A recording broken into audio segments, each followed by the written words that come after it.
यजुर्वेद और अथर्ववेद के पीरियड में शिव से जुड़ी हुई शक्ति धीरे धीरे स्वतंत्र रूप में निखरने लगी है।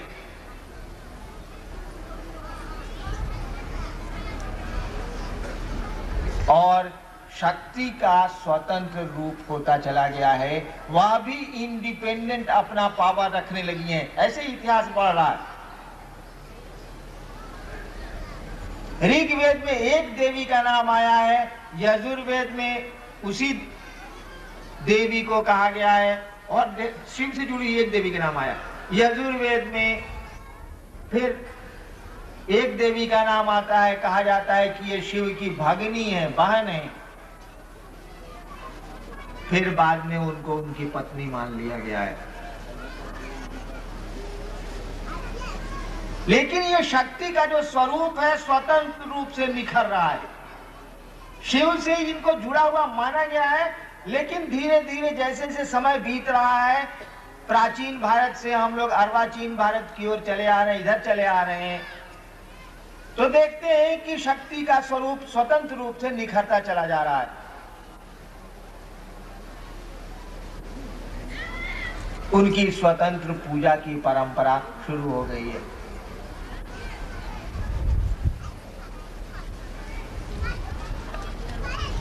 धीरे धीरे क्या हुआ कि सक्षम गुरुओं की कमी होने लगी।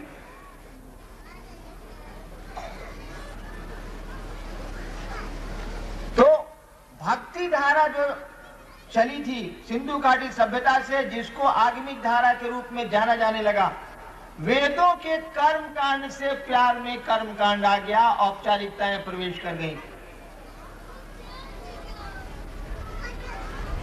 यानी आगमिक धारा भी सिस्टम में आने लगी। प्यार तो सिस्टम जानता नहीं, प्यार प्यार है।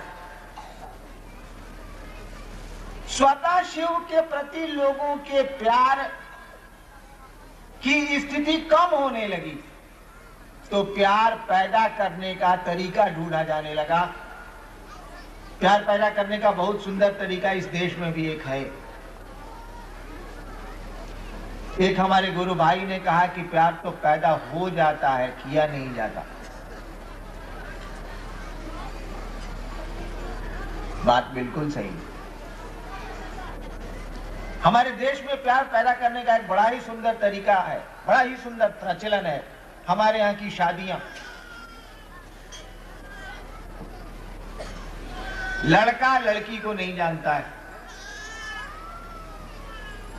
लड़की वाले लोग लड़के वाले लोगों को बिल्कुल नहीं जानते हैं। वार्ता चलती है, कथा वार्ता होती है। मिथिला में कहा जाता है कथा। मैं जब मधेपुरा में था तो मैंने इस शब्द को जाना। कथा छई, इसका मन है कि ब्याह शादी का गौप है नहीं।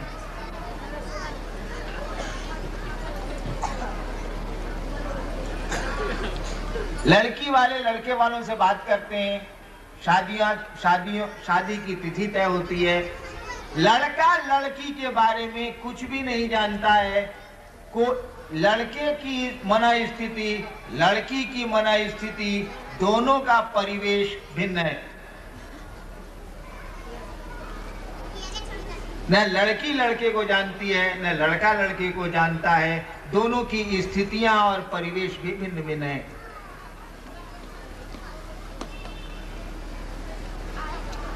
माँ बाप दोनों को शादी के माध्यम से जोड़ देते हैं।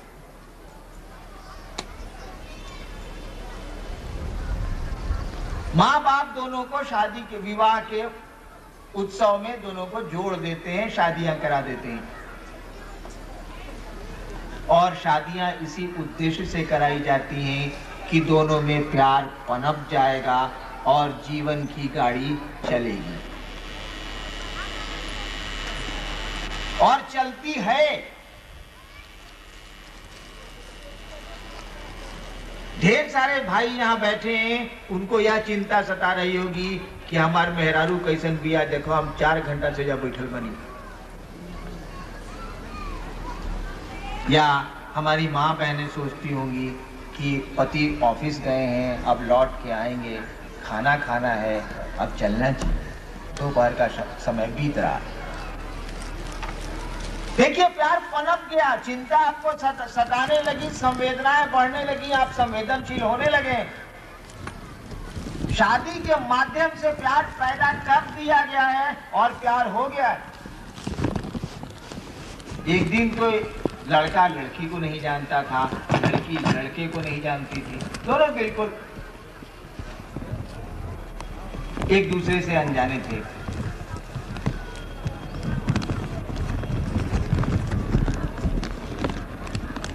तो जब शिव से स्वतः प्यार करने की मना स्थिति में कमी आने लगी लोगों को, इसमें सहारा दिया वेदों के कर्म कांड में। वह आगमिक धारा भी कर्म कांड की ओर बढ़ने लगी, बढ़ती गई और मध्ययुगीन भारत में आके 10वीं शताब्दी तक आते आते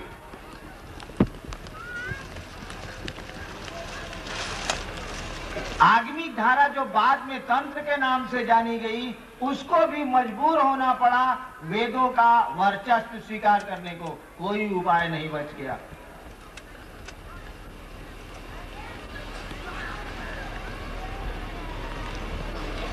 वह भक्ति धारा धीरे धीरे तंत्र के रूप में जानी गई और तंत्र में शक्ति की पूजा का बाहुल्य हुआ, उसकी प्रधानता बढ़ने लगी।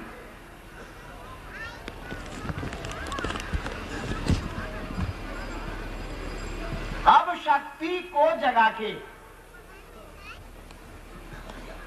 शिव से जुड़ने की प्रक्रिया प्रारंभ हो रही है और शक्ति को जगा के शिव से जुड़ने की इस प्रक्रिया का नाम तंत्र हो गया। यह आगमिक धारा ही है, आगम बाद में चल के जाना जाने लगा तंत्र के रूप में।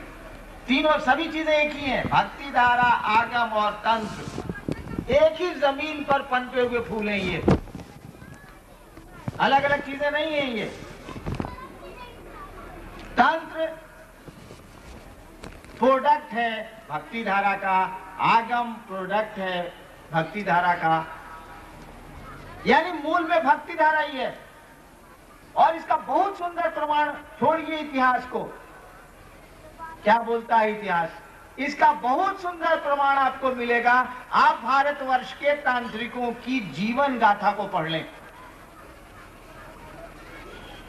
आप इस देश में जो तांत्रिक के नाम से जाने गए हैं लोग, उनका जीवन इतिहास पढ़ लीजिए, साफ लगेगा कि यह भक्ति धारा है। भारतवर्ष के तांत्रिकों का नाम लीजिए तो जरा, जिनको हम आप जानते हैं, उन्हीं को ना बड़ा मानेंगे हम लोग। इधर से चलिए, वर्तमान काल से हम लोग पीछे थोड़ा सा घुस के देखें एक दो उदाहरण। रामकृष्ण परमहंस, विवेकानंद जी के गुरु, जीवन शुरू किया कर्म कांड से। शुरुआत है, प्यार पन पाने की कोशिश हो रही, और आ गए कहां? बिल्कुल प्रेम में, भक्ति में।